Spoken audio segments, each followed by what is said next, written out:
Dalam video kali ni, kita nak tengok kenapa Frank Lampard boleh gagal dekat Chelsea dan macam mana Thomas Tuchel perbaiki semua benda tu. Assalamualaikum dan selamat datang ke Kepala Bola Studio. So dalam segmen bedah taktik pada kali ni, kita nak sembang pasal seorang coach yang gagal dekat Chelsea. Walaupun dia ni adalah seorang legend, tapi kehadiran dia dekat Chelsea ni boleh dikatakan gagal. Tapi personally bagi aku terlalu awal untuk katakan Lampard gagal dekat Chelsea tentu. Sebab musim pertama dia dengan tanpa dana, dia berjaya bawa Chelsea dekat top 4 juga. Dan musim kedua je dia struggle. Tu pun duduk nombor 9. Tapi macam biasalah kan, macam apa tahu Roman Abramovich, dia ni adalah seorang pemilik yang memang nak akan instant success. Dia tak suka terus dia proses semua benda ni. So aku rasa kalau Potter duduk zaman Abramovich, mungkin 3-4 game dah boleh kena pecat dah.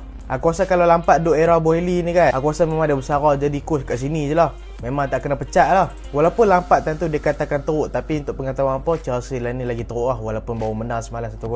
Sebab waktu tu Lampard dipecat ketika Chelsea berada di tangga ke-9 Liga. Yang siapa-siapa tunggu APL review, insyaAllah kita akan review esok lah. Sebab kita nak tunggu semua game berjalan dulu, baru kita akan review. By the way, Arsenal kemarin memang mantap lah. Dia punya comeback 3-2. So jom kita tengok Frank Lampard taktikal dia dekat Chelsea macam mana. Kalau pun nak tahu, Frank Lampard ni ambil Chelsea waktu keadaan Chelsea ni tengah huru-hara. Baru ditinggalkan Maurizio Sarri dan ditinggalkan pula oleh best player mereka iaitu Eden Hazard ke Real Madrid. Lepas tu Chelsea kena transfer ban pula, tak boleh beli player. So Frank Lampard ni dia kena kerah otak dia untuk gunakan player yang ada dan juga player akademi yang berpotensi besar.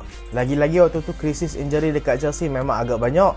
So memang menyukarkan untuk Frank Lampard juga. Dan waktu tu walaupun Chelsea baru menang Europa League saja, fan-fan Chelsea ni memang tak minat dengan cara permainan Sarri yang boleh dikatakan membosankan. Dan dengan datangnya Lampard, satu tugas yang besar, yang sangat berat, yang patut digalas oleh seorang coach yang masih lagi kurang berpengalaman. Yang sebelum tu dia just latih Derby County je. Tapi first season untuk Lampard sangat-sangat baik lah. Berjaya mengekalkan pasukan Chelsea dekat top 4 juga, dengan permainan yang lebih menarik dan juga tak membosankan. Kita tahu attacking side Lampard dulu. Formation selalu digunakan oleh Lampard adalah 4-3-3. Dan Lampard ni selalu suka rotate player tau. Kemungkinan dia nak tengoklah player mana yang sesuai dengan dia. Tapi selalunya goalkeeper dia akan gunakan Kepa. Defend dia akan gunakan Rudiger dan juga Christensen. Ini sebelum Thiago Silva main lah. Fullback dia akan gunakan Reece James dekat belah kanan dan juga Marcos Alonso dekat belah kiri. Tiga midfield Lampard selalu gunakan adalah Jorginho, Kante dan juga Kovacic. Dan attacking side dekat belah kiri ada Mason Mount, dekat belah kanan ada Willian dan juga dekat striker ada Abraham ataupun Giroud. Dan permainan Chelsea boleh dikatakan lagi direct berbanding musim waktu Sarri tu. Dan cara permainan possession football yang digunakan oleh Sarri memang tak digunakan oleh Lampard. Lampard lebih suka permainan yang lebih direct dan juga eksplosif. Yang mana double pivot dekat bahagian Chelsea ni adalah bahagian terpenting lah. Di mana bahagian midfield dekat pasukan Chelsea ni adalah satu bahagian sangat penting untuk pasukan Lampard lah. Sebab mereka ni lah yang akan channelkan bola ke kiri dan ke kanan ataupun untuk buat through pass ke depan. Tapi yang paling penting dalam sistem Lampard, kalau Lampard nak tahu, adalah fullback mereka. Sistem permainan Lampard, attacking dia boleh kata mudah lah, eksplosif, dan mereka ni banyak cross ke dalam kotak penalti. Sebab mereka ni ada dua penyerang tinggi lapai, iaitu Giroud ataupun Tammy Abraham, yang boleh finishkan bola dalam kotak penalti menggunakan aerial duel. So mereka ni banyak main cross berbanding era Sarri dulu. Total average cross satu game untuk pasukan Lampard adalah 12 tau, berbanding dengan Sarri pada musim lepas iaitu 5 je. So itulah pentingnya penggunaan fullback, iaitu Reece James dan juga Marcos Alonso yang selalu buat overlapping run untuk buat cross ke dalam kotak penalti. Dan satu lagi attacking pasukan Chelsea, mereka ni banyak menggunakan positional freedom. Kalau nak tengok permainan Chelsea ada Lampard dulu, mereka punya attacking selalu bertukar-tukar posisi. Kadang-kadang striker tengah boleh duduk dekat bahagian wing, pemain winger boleh duduk dekat bahagian tengah. So mereka ni akan keep bertukar-tukar posisi untuk menyukarkan pasukan lawan untuk man mark mereka. Dan attacking Chelsea memang sangat-sangat bahaya sebab mereka attacking as a unit. Dan satu lagi, high pressing pasukan Chelsea memang sangat cantik lah. Membawa kita kepada cara Frank Lampard ni bertahan dekat Chelsea.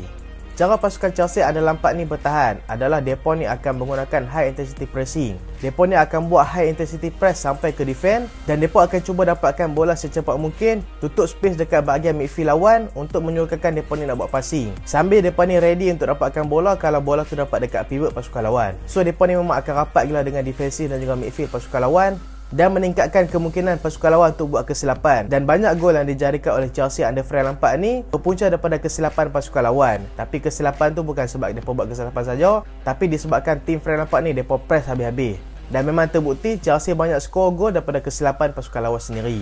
Tapi dengan cara permainan ni, bukanlah aku kata permainan ni perfect, sebab permainan ni ada kekurangan besar. Bukan kekurangan kecil, tapi kekurangan sangat besar yang masih lagi belum diselesaikan Frank Lampard walaupun dia dekat Everton sekalipun. Iaitu walaupun dia ni buat high intensity pressing, tapi kalau pasukan lawan berjaya melepasi pressing mereka tu, memang habis mereka.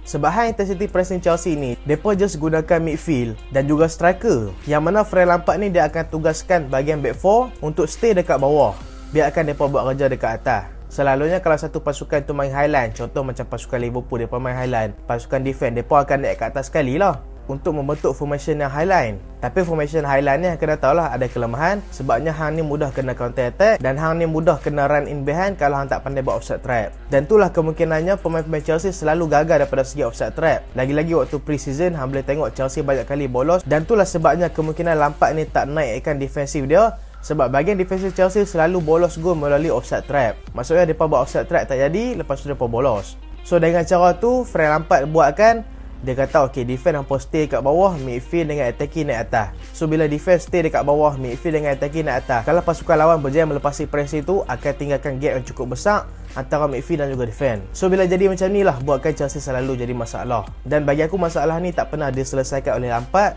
walaupun dia dekat Everton sekalipun, sebab dekat Everton masalah bahagian defense pun selalu ada juga. Dan kelemahan Chelsea daripada segi defensif under Lampard memang nampak ketara gila, sebab musim sebelum tu Chelsea under Sarri adalah antara pasukan terbaik dalam Liga Perdana Inggeris kalau dikira daripada segi bolos, iaitu pada musim 2018-2019 mereka ni just bolos 39 gol daripada 38 game. Tapi musim Lampard jadi coach, walaupun attacking mereka bagus dan walaupun mereka ni berjaya naik top 4, tapi mereka ni telah bolos sebanyak 54 gol dalam 38 game. So satu perubahan yang agak merisaukanlah untuk pasukan Chelsea. Dan selepas berjaya kekalkan Chelsea dalam top 4 dengan pelbagai masalah, so Roman Abramovich ni nampak, dia kata, ui, Lampard ni taruh tak ada player padu ni, dia dah boleh bawa Chelsea naik top 4 ni. Kalau aku splash money dekat dia ni, confirm champion EPL ni. So itulah dia rasakan kalau dia spend duit banyak-banyak dekat Lampard, Chelsea akan jadi juara EPL. Kemungkinan lah, sebab fan pun waktu tu aku ingat lagi ramai yang hype akan Lampard ni. So waktu tu Roman Abramovich bagi dana cukup besar kepada Lampard untuk spend money, dan Lampard telah menghabiskan sebanyak 212 juta pound untuk dapatkan player-player seperti Timo Werner, Kai Havertz, Ben Chilwell, Hakim Ziyech, Edward Mendy, Thiago Silva secara percuma dan banyak lagi. So bila Frank Lampard spend tinggi, expectation pun tinggi juga. Inilah membuatkan Frank Lampard terbeban pada musim kedua. Dan musim tu Lampard boleh dikatakan gagal lah. Lampard kena pecat waktu tu Chelsea dekat tangga ke-9 Liga.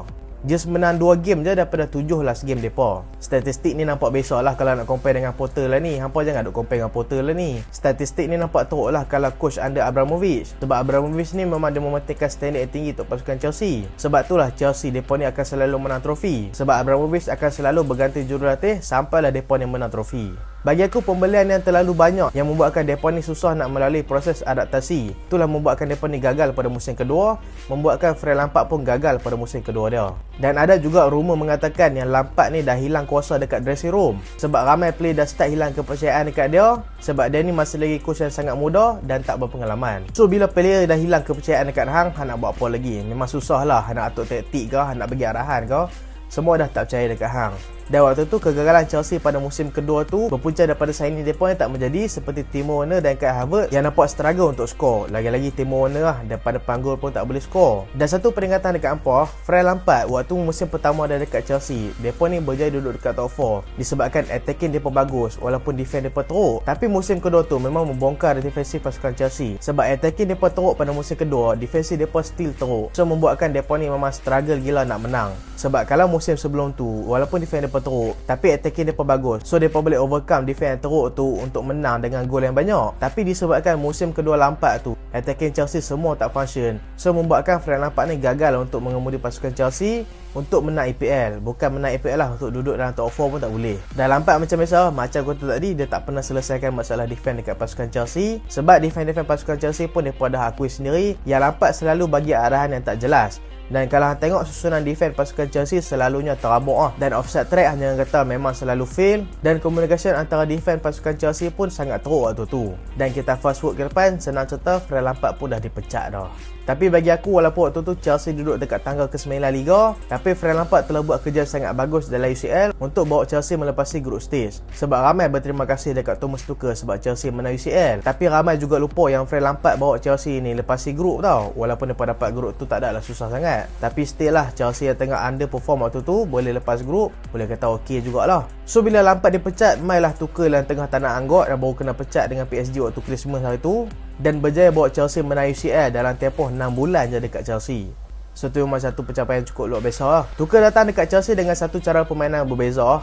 Berbanding Lampard yang gunakan formation 4-3-3, Tuchel selalu gunakan formation 3-2-3-1 dan sistem ni nampak lagi stabil berbanding sistem Lampard. Dan yang lagi baik, Tuchel berjaya keluarkan potensi penuh daripada signing-signing Chelsea yang ada Lampard yang masih lagi struggle. Contoh macam Timo Werner, macam Kai Havertz, dia berjaya keluarkan potensi daripada depa. Contoh macam Werner tak boleh score, Tuchel ni buatkan Werner ni, so Werner ni tak apa, hang tak boleh score tak apa, tapi hang ada speed, so hang lari, hang tarik defend pasukan lawan untuk buka space dekat striker untuk score. So itulah kerja Timo Werner dekat pasukan Chelsea sebelum tu. Ya, aku rasa kerja tu sangat-sangat crucial lah. Dan Kepa tak perform, Tuchel tukar kepada Mendy. Tapi sebenarnya Mendy ni waktu Lampard dah tukar dah guna Mendy. Dan cara permainan direct yang digunakan oleh Lampard ni ditukar kepada cara permainan daripada bawah oleh pasukan Tuchel.